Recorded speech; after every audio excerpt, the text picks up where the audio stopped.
Hello guys, welcome back again to the Vnrvjiet podcast for the 4th episode, where we have a distinguished alumnus from the Department of Mechanical Engineering, Mr. Kausthub Kaundinya, founder and CEO of Jarsh Safety, who has been revolutionizing the safety standards in industries. We're making AC helmets, so let's get to know more about him with his words. Hello, sir. Hello. Welcome to the podcast. Thank you. So, please introduce yourself briefly for the viewers in your own words. Great. So, as you rightly described, I'm Kausthub. I'm an alumnus of this college from the Mechanical Engineering Department. Graduated in 2016, and that's when we started this company. Me and two of my colleagues who are both alumnus of this college as well, Srikant and Anand. At Jarsh Safety, we are primarily making equipment of safety for industrial use that are slightly more comfortable and slightly more useful than what exists right now. Safety equipment is something people don't like at all. They're not desired. Nobody dreams of ever wearing a helmet or wearing a safety shoe. Right. So we're trying to see how can we make safety equipment more desirable by increasing its utility as well as the comfort level of them. Right. That's that idea. Yeah. So, I've experienced that people don't actually wear the safety boots, and you rightly mentioned that. So, is there any specific reason for that? I mean, why don't people actually wear safety boots or helmets? Because they know they're prone to danger, but why do they do that? See, one thing is first, they're really uncomfortable to use. Right. So, as soon as you start realizing or observing that you have worn something, you start feeling uncomfortable, and that the discomfort sets in. Second thing is that, with psychologically speaking, the safety equipment has only one utility, that it will protect. Take an example of a helmet. That's what we do, right? Right. With helmets, the utility is simple, that in case something falls on my head, it may or may not protect me. That's also not sure that it will protect me. Yeah. But when you're working for 2 years in the same company, you start to realize that, these accidents are very rare. Nothing has ever fallen on my head. Okay. And nothing has ever fallen on anybody's head who I've been working with. So the probability of the accident happening is so low that we get this hot hand fallacy that, okay, the accident may not occur. It's okay if I don't wear a safety helmet for a while.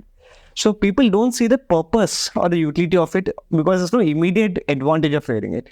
Right. There's only an advantage if the accident happens. And in our minds, we always have this view that the accident is very improbable. If it happens, it will happen to somebody else, but not to me. Right. Like similar to wearing masks. Yeah. Somebody else is going to get COVID, not me. Right. But if my immediate friend gets COVID, then I start wearing the mask again. Right, makes sense.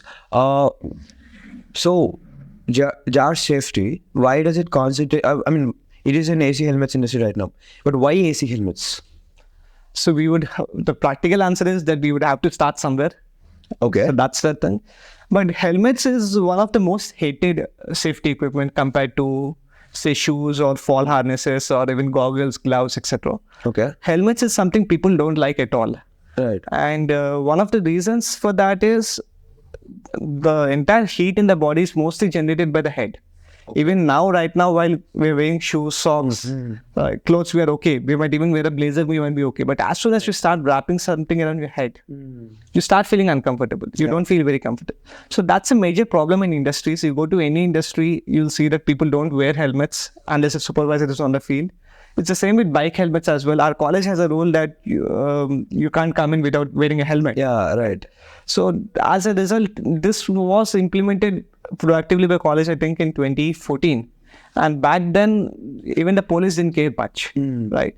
So even now, people wear helmet mostly because of the fear of challans or fines rather than actually people liking it, or people recognizing the safety requirement. So that's the immediate problem that we decided to tackle. And there are other equipment that we're making as well right now. Yeah. Okay. I want to go a step back again. I want to ask you, is there any persona, something that you actually encountered or faced that inspired you to getting into this segment of industrial safety or something? Sorry. It would be told there's no sad story. Okay. See, I used to travel on the bike. The college is 30 kilometers from where I reside. And as the college had a rule that without the helmet you can't get in. So I had to walk an additional half a kilometer if I can't get the bike in. Right. So that inspired me to use the helmet in the first case. Right. Now, one good thing about helmets and the bad thing about helmets is once you get used to it, especially in this pollution and heat of Hyderabad, it's really difficult to drive a bike without the helmet on because your eyes start to burn, you get a headache, you get sneezes, etc. Once you get used to it. Right. So in that angle, I got used to the helmet. But in summer, it was really hot. Right. And traveling 30 kilometers with the helmet on and trying all kinds of, I would say, scenarios like wearing a kerchief, handkerchief, wearing mask, it didn't really help, but enough that you actually sweat. There came an idea, why don't we put a fan or an AC in a helmet? And we realized that the industrial helmets market is much more attractive in that way. And then we moved towards the industrial safety helmets, but the idea then actually started from bike helmets. Okay, so you started from bike helmets, a persona from getting to college with a helmet, and then now you shifted to the AC helmets in industry. Absolutely. Right. I mean, your whole journey is nothing short of a very interesting and inspiring tale. So, how did your entrepreneurship journey start? I mean, there is a pain point that always starts when you actually wanted to. I want to do this right now. I want to start a company and do this. Start a company and get money over it. When did it start, and how did it start? That's a very interesting question, Rohan. See, the entrepreneurial urge, to be very frank, it was always there. But having entrepreneurial urge and actually doing something is leap and bounce apart. It's leap and bounce apart, really.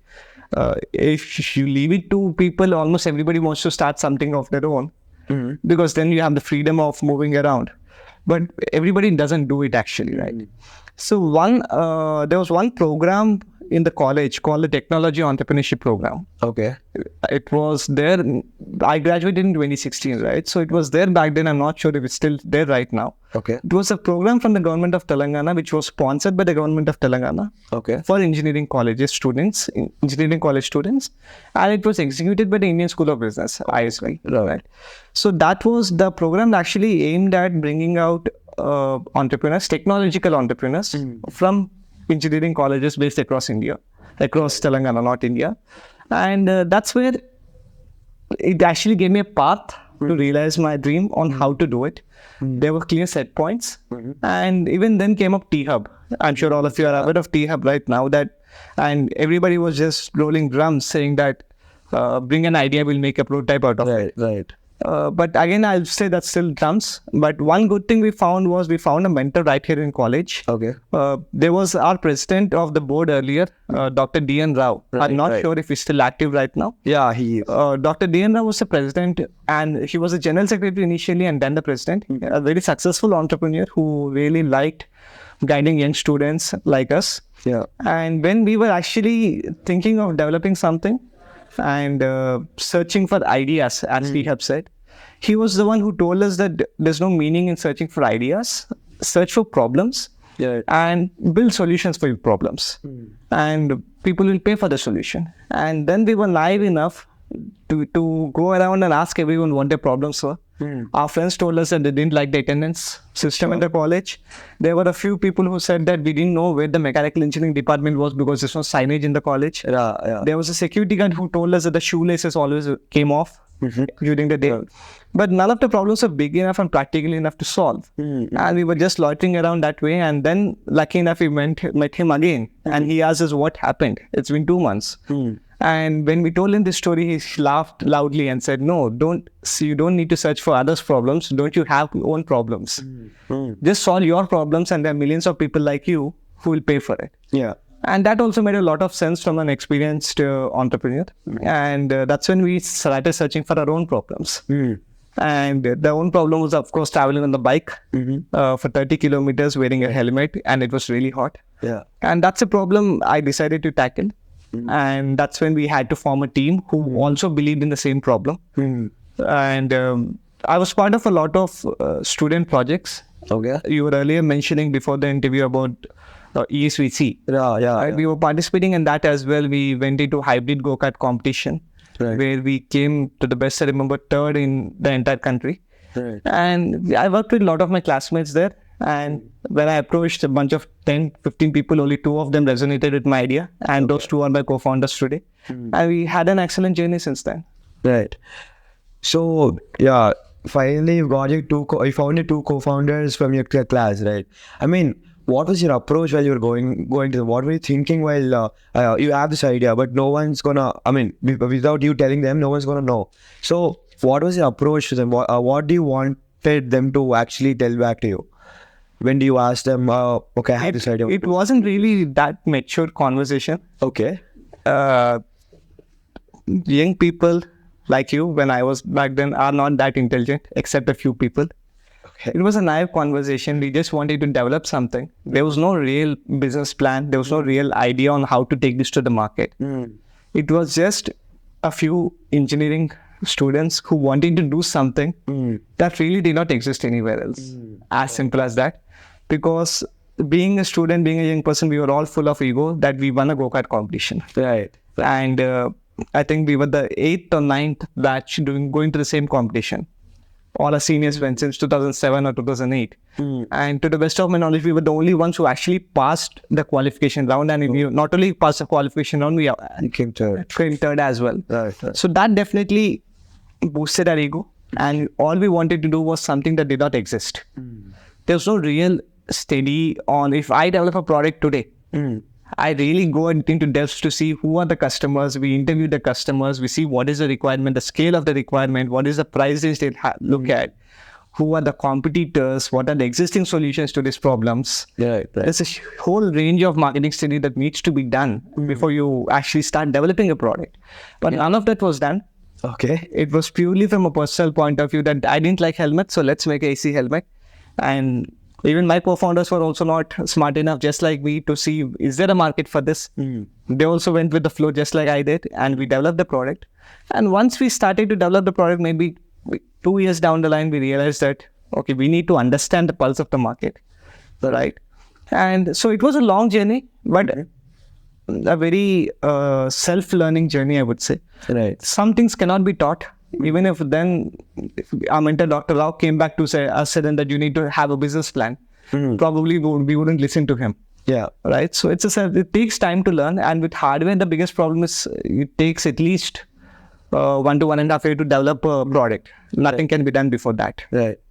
So when did you actually start this? Were you in your first year, second year? No, this was in the final year. Oh, you started the building of the product in your final year. So once you started your company, might be pre-incubation or post-incubation. This was in 2016. We're talking 2016s. When there was no boom there was no startup ecosystems of that sort in Hyderabad. There's no Silicon Valley as in Hyderabad. Then what was your situation in your house, or you're in your fourth year, so there are placements going on. You don't know what's going to be in the future in case if this doesn't work out. So what were you thinking of? In case of what if this doesn't work out? What was happening within your brain? See, my logic was simple.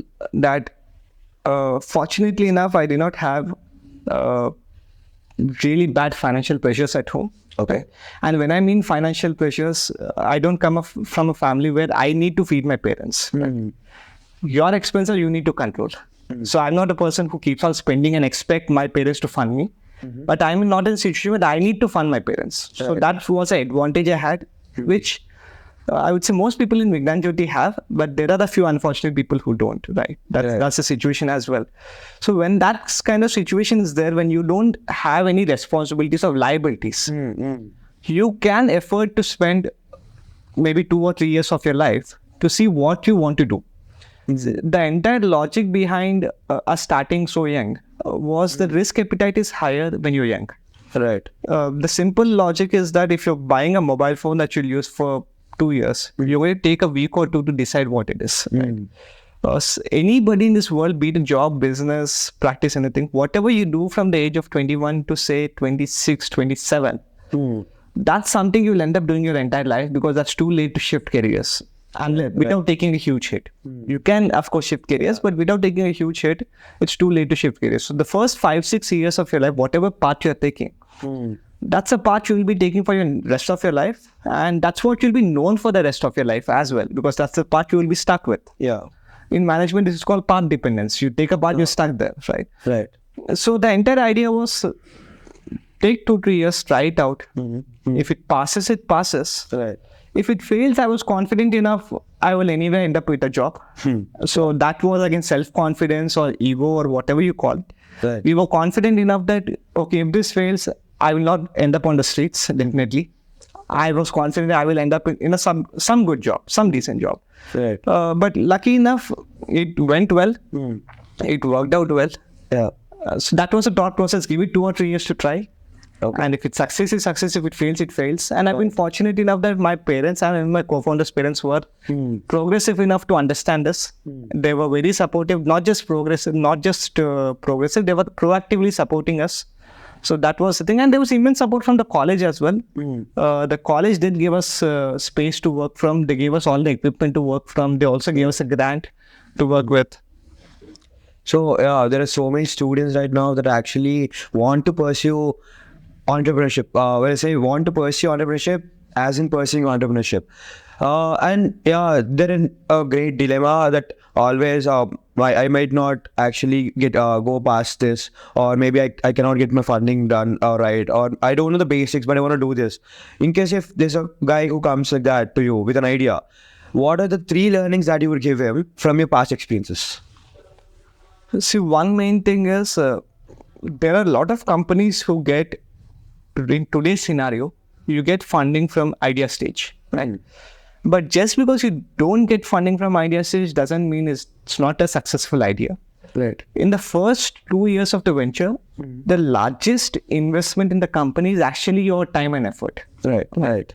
So as I told you, when you don't have liabilities yourself, just like you are a student right now, you're not earning anything for the first 4 years. Yeah, no. And if you do that for the next 2 more years, your parents don't even have to fund your college fee. Of course, they would have to fund you living. Yeah, that's it. So if you can afford that, then the first 2 years that's your investment. Right. Suppose, because if you end up in a job at say 10 lakhs a year, and you put in 2 years, and you have say 2 co-founders, that's 40 lakhs of investment that you're putting into the company. Right. So you don't need somebody else to fund that. Right. And as an investor, if I say it, if you're not willing to put that 40 lakhs, which is not even actual cash, and indirect time into your own company, I don't trust that you will spend my money wisely. Right. So don't run behind funding. First thing. That's the first advice, because only in movies like Social Network, you'll see Mark Zuckerberg going from a idea in dorm room to a billionaire in 2 hours. Yeah. In reality, nothing happens in 2 hours or 2 months or 2 years as well. Right. There are rare cases, but don't expect that to happen to everyone. If it happens, it's good, but be ready for a journey of 2 years at least to decide if it's successful or failure. So that's the second advice. First, don't run behind funding. Second, commit only if you have time. Right. Don't do it for the fanciness of it, that I'll do it for 6 months, or nahi fail ho gaya, nahi hua. Nothing happens in 6 months. Right. Third probably is don't do the mistake I did when it comes to naiveness of to see if the product actually has a requirement. Okay. In a way, we got lucky. One foolproof way to do it is solve your own problem. Then you'll be your tester. But we didn't solve our own problem. We didn't solve the bike helmets problem. We solved the problem for industrial helmets, for which I was not a user. Right? So to actually see if the problem exists, and what is the scale of the problem, and what does the market require? Is that requirement really technologically possible, and is it possible by you? Right. So first do this deep study, and with all due respect, Vnrvjiet does not have that kind of a support structure, because this is primarily an engineering institute.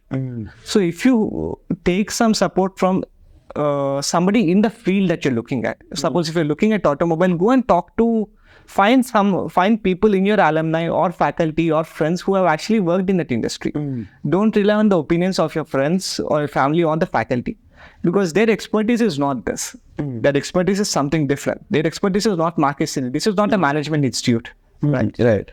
So you wouldn't find such expertise in Vnrvjiet. You need to actually go out, do the hard work. So before you start spending 2 years on a product that may or may not have a market, start talking to users to see if they actually require it. And if they require it, how is the product required? In what form do they require it? Yeah, so talking about product and engineering, your background is mechanical engineering in your bachelor's, and your co-founders too. So, did you actually gain anything from studying mechanical engineering to that you put into your helmets while designing it or building it? See, I have a controversial opinion on this, but I wouldn't suggest it for everyone. Okay. I never really attended a lot of classes in the college. Okay. And our HOD also was very supportive, sometimes angrily, sometimes happily, but he was supportive of it. In my opinion is that you can't learn anything in classroom, right? If you want to just end up with a software job somewhere with TCS, maybe the classroom knowledge should help you. But the actual knowledge is gained only by doing stuff. And that's where Vnrvjiet, I think, is very supportive. Just one live example is that the college is closed today, but you guys are sitting here and using the college infrastructure. Right. So college infrastructure is always open for anybody who's actually doing stuff. College is not restrictive that way. The institute is not restrictive that way. So that's very helpful. So there's not a lot that you can learn in the class. And that's not only about Vnrvjiet, that's anywhere. Right. So even during the MBA days, there's not a lot that you learn in class. A better perspective to you is that when you say the Indian Institute of Management, it's a top college. Right.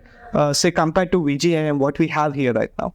If you compare the syllabus, apples to apples, and the class hours and the exposure, it's similar. The same books are used. The same curriculum is used more or less. A very minor difference. The teaching methodology might change. But what significantly changes is the peer group. Right. What you're actually doing outside the class hours. Right. Who are the fellow classmates? Are they actually interested to do something? Do they have the motivation? Of course, guys are a bit more motivated. That's why because they have gone through a lot of steps to go there. Yeah. Compared to a person in VJM, with all due respect to them. Yeah. So that's where you have the peer group difference, and that's where you learn. So classroom barely, be it in management or engineering, teaches you anything. What teaches you is what happens outside the classroom, taking cues from the classroom, definitely. Right. So yeah, what is this in your entrepreneurial journey as a whole? There is a point where you felt, I got successful. When was that point? First time that you felt that? Not yet, yeah. Not yet. Okay. You Still have a long way to go. I mean, there is some happens that you're gonna get. Once you get that happens job or daily. something. That happens daily, but not yet. We are very far away from successful. There's a long way to go. Okay. So, what are aspirations that you wanna do with Jarsh Safety? Aspirations is we need to have presence in at least 5 countries. Okay. Over the next 5 years. Right. So that's the goal. So right now we are more or less at 2 product, 4 channels of selling. Okay. We need to get to 10 products and 30 different channels of selling it. Right. So one of your product is the AC helmets. What is the other product that you're selling right now? So even in AC helmets, we have different variations for various industries. Okay. So that's where the 4 product concept comes in. Okay. And we also have some design services and I would say design projects where given our background in developing innovative products, a lot of corporates approach us to co-brand and make products for them. Okay. So we develop products for them. Oh, right. And